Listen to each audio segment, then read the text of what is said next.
देख लो प्रतिरोध लग गया है, लेकिन देखो इसको थोड़ा सा हम लोग अलग शेप में बनाए हैं, है ना। एक प्रतिरोध और डाल देते हैं।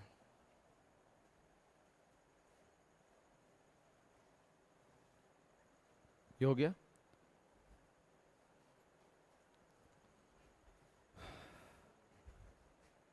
प्रतिरोध का नाम देते हैं, ये R1 हो गए, ये वाले R2 हो गए।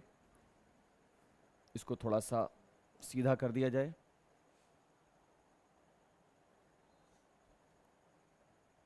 ये वाले R3 हो गए, ये वाले R4 हो गए, और ये वाले R5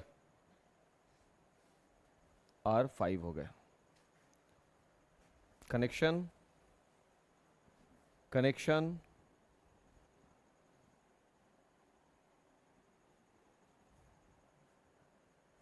अच्छा बाद में दे देंगे, इससे पहले कनेक्शन तो ऐसे डायरेक्ट बना देते हैं।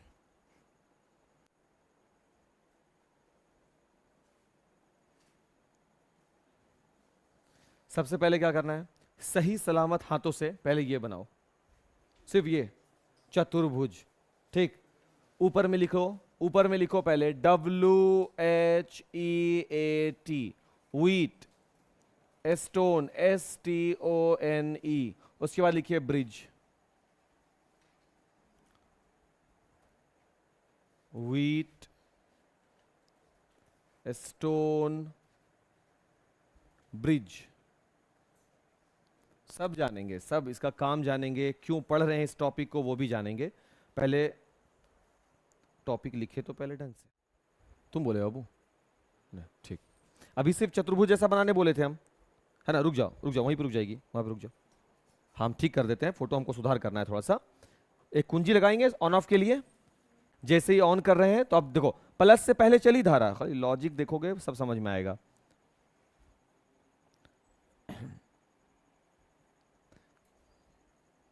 परिपथ खुला हुआ है ना। सेल बैटरी तो लगा दिए आप, प्लस चला, आई। धारा का नाम क्या है बाबू, आई। कौन पहुंचा यहां पर, आई। ट्रेवल किया, कौन चल रहा है यहां से, आई, वही है ना, ठीक। आगे जाने का रास्ता नहीं है, खुला हुआ है, धारा प्रवाहित नहीं हुई, खुला परिपथ। चलो भाई, तो परिपथ को अब लगा देते हैं, क्योंकि जब तक प्लस से माइनस तक नहीं पहुंची गई, विसर्जित नहीं ना हुआ, तो करो।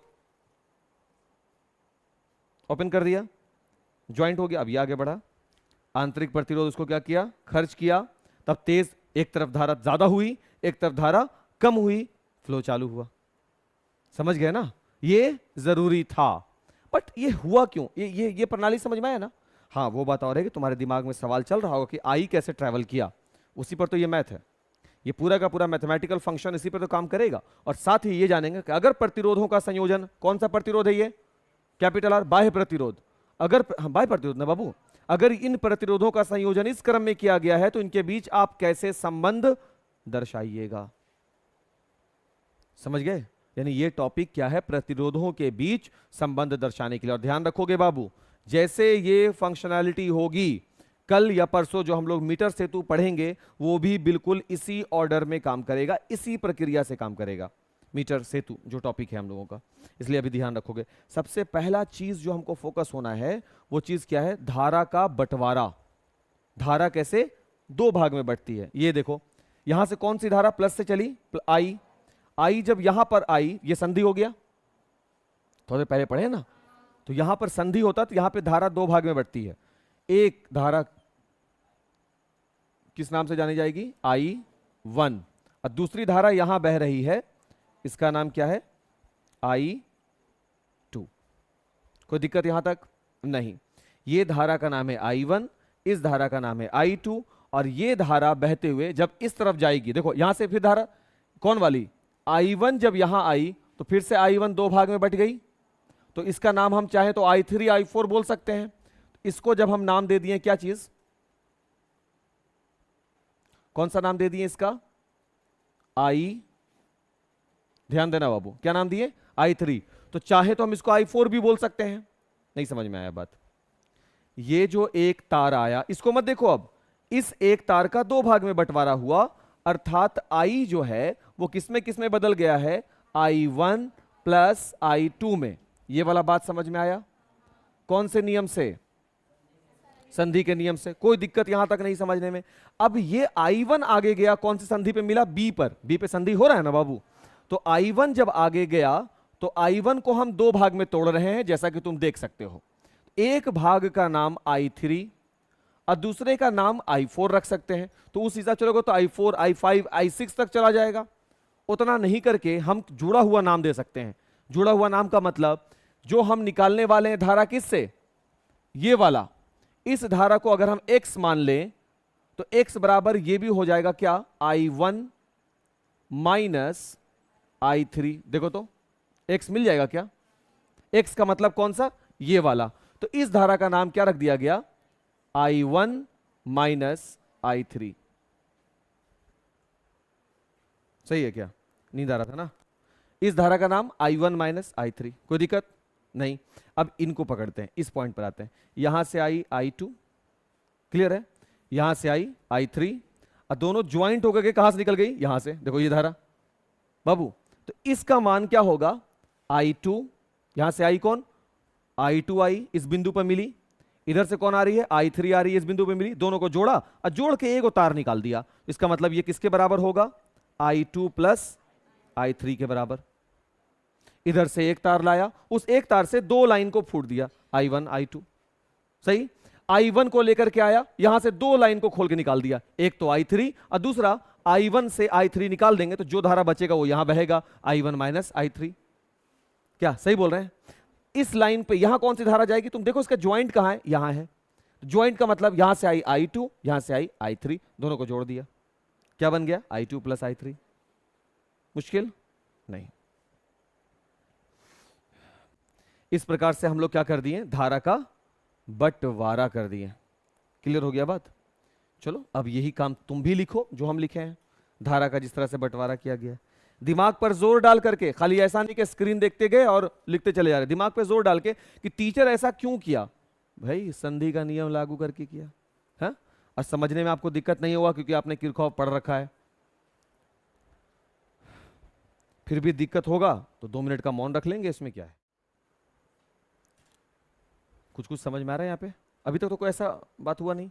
ये काम क्यों कर रहे हैं बाबू, प्रतिरोधों के बीच संबंध दर्शाना है। कौन से प्रतिरोध, R1, R2, R3, R4, R5। उस संबंध को दर्शाने के लिए हम लोग जो चीज बनाए हैं व्हीटस्टोन ब्रिज है। इसका काम कुछ और है, अभी बस इतना समझिए, है ना। अगले लेक्चर में मीटर सेतु पहुंचते पहुंचते व्हीटस्टोन ब्रिज सही से समझा देगा कि क्या हम मेरा इस्तेमाल था।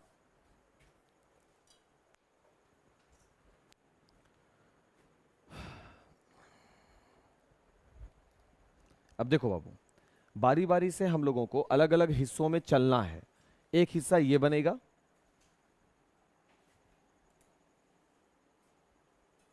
हाँ बाबू 1 मिनट, ये लो, इसको ले जाओ। देखो इसको हम लोग एक नाम से पुकारेंगे, हम मिटा देते हैं पहले बाकी चीजों को।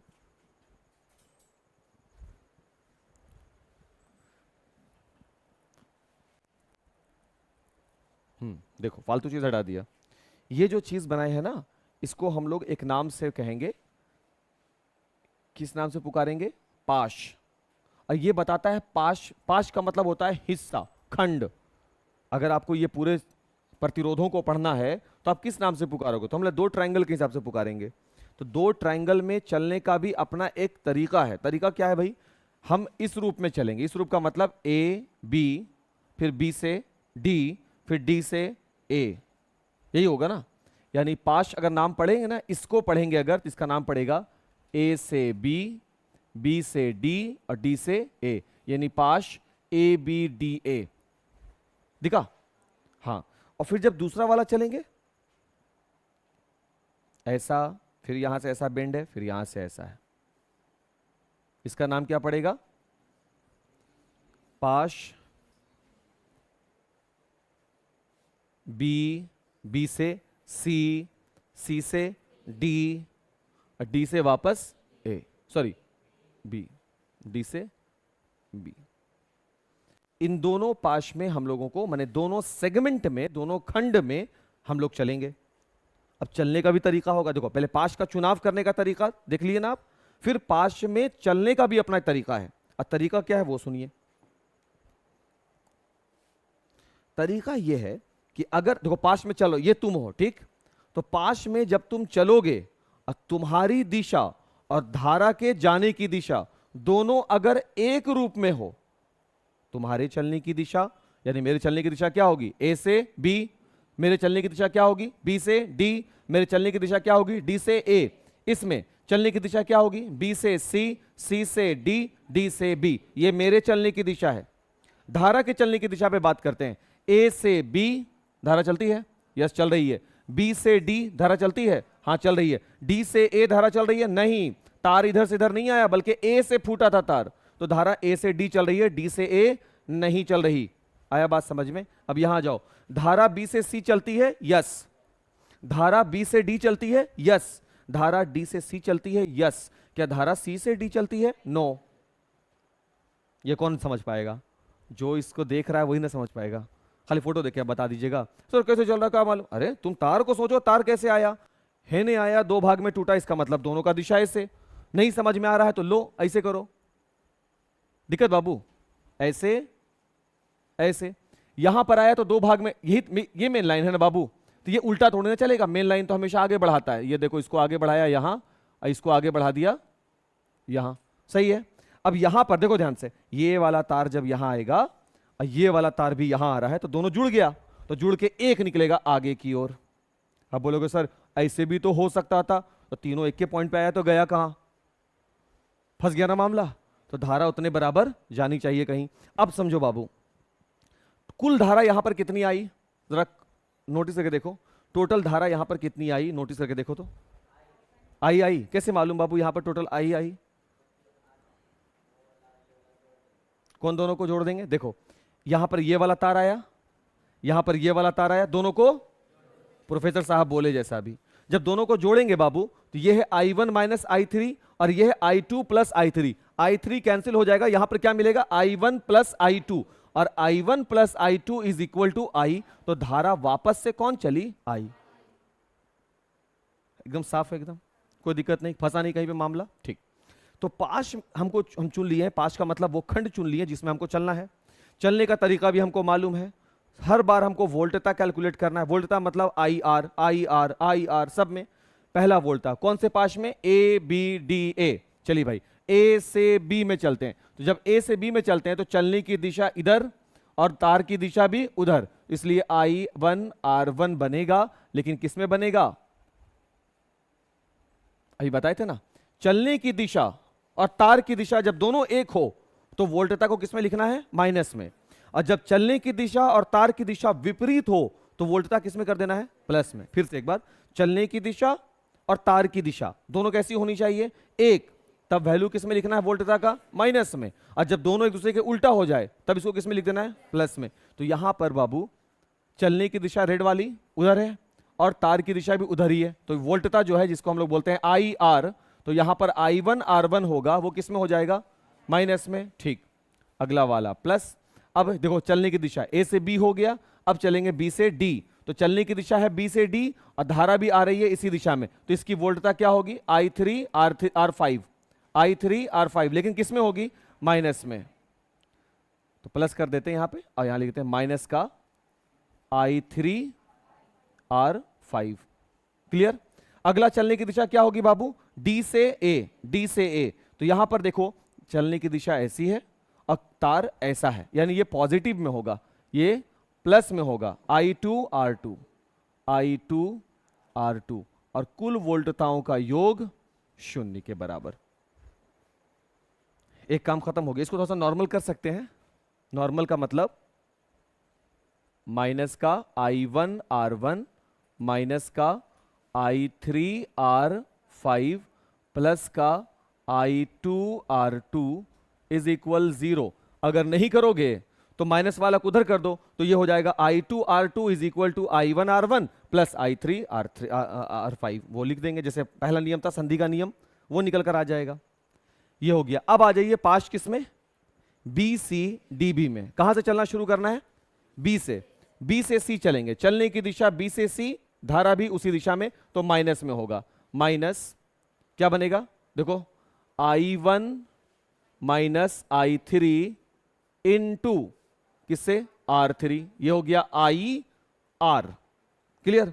अब कहां से चलना है बाबू, B से C तो आगे, C से D चलना है, तो चलेंगे C से D, धारा है D से C, यानी ये प्लस में होगा, ये वाला प्लस में I2 plus I3 into R4। Clear हो गया यहां तक, ओके। अगला काम है D से B, यहां जाना है D से लेकर के B तक, और D से B में देखो जाने का रास्ता ऐसा है, करंट उल्टा आ रहा है, यानी ये फिर से प्लस में होगा, तो प्लस में क्या बनेगा बाबू, I3 R5 बराबर 0। कोई आए हैं क्या, चलो ठीक है, ठीक, कोई नहीं। देखो यहां ये हो गया क्लियर, यहां पर वैल्यू, और कुछ करने की आवश्यकता मेरे ख्याल से फिलहाल तो नहीं है, कर दिया जाए और देख लेते हैं। माइनस का हो जाएगा ये I1 R3, प्लस का हो जाएगा I3 R3, प्लस का हो जाएगा I2 R4, प्लस का हो जाएगा I3 R4, प्लस का हो जाएगा I3 R5 बराबर हो जाएगा 0। क्लियर हो गया, ओके।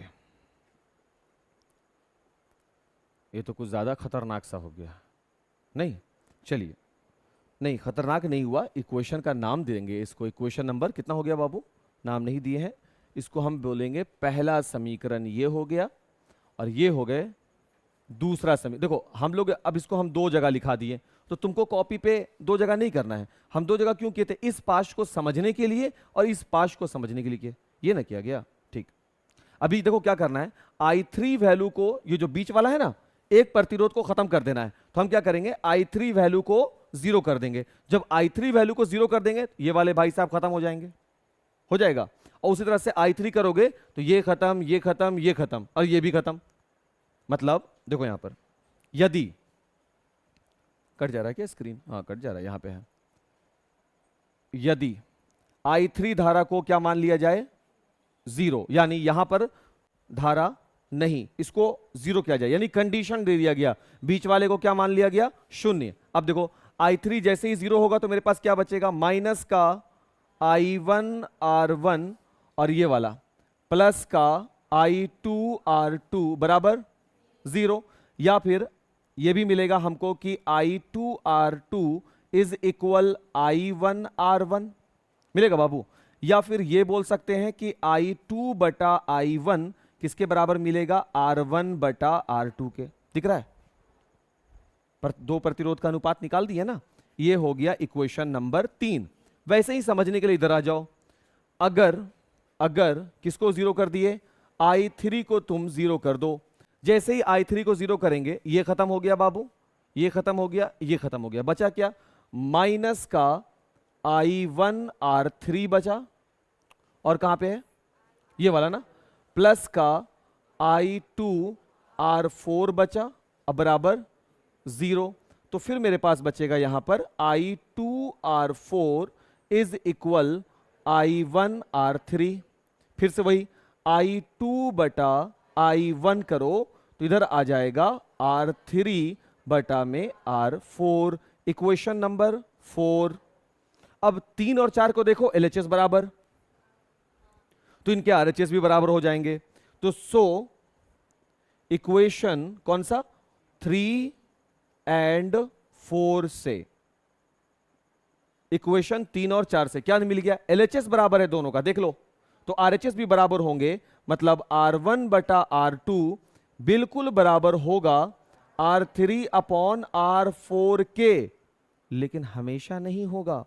इफ कब होगा, जब I3 बराबर 0 हो, यानी बीच वाली जो धारा है वो 0 को बताए। वही बीच वाली धारा जो मीटर सेतु में पढ़ेंगे, गैल्वेनोमीटर, यानी G का पाठ्यांक, ऐसे G लिखा हुआ होगा, इसका पाठ्यांक क्या हो जाएगा, 0। क्वेश्चन आता है ऑब्जेक्टिव्स में कि व्हीटस्टोन ब्रिज में प्रतिरोध जो समान अनुपात में आते हैं R1 बटा R2 बराबर R3 अपॉन R4, ये कब आते हैं? जब G का मान गैल्वेनोमीटर क्या हो जाए? शून्य। जो बिल्कुल मध्य में होगा, जो कल हम या परसों हम लोग देखेंगे, बिल्कुल बीच में जब होगा तो वहां पर गैल्वेनोमीटर का पाठ्यांक क्या आ जाए? शून्य आ जाए, 0 आ जाए। यही खत्म हो गया टॉपिक, खत्म। यही आपको करना था। क्या काम करना है भाई? फोकस्ड रहना था। किसमें? पाश में। पाश के चलने की दिशा बिल्कुल वही हो जो तार की दिशा है, यानी धारा की दिशा है, तो वोल्टता किस में लिखना है? नेगेटिव में। और अगर पाश के चलने की दिशा और धारा दोनों विपरीत हो तो पॉजिटिव में। यही बात ना ध्यान रखना था। धारा का प्रतिरोध का वितरण देख लीजिए किस रूप में है, पाश को चलने का तरीका देख लीजिए किस रूप में है, पाश का नामकरण किया गया। अभी हम आपको जैसे लिखवाएंगे, जितना बोलेंगे लिखने उतने लिखना है।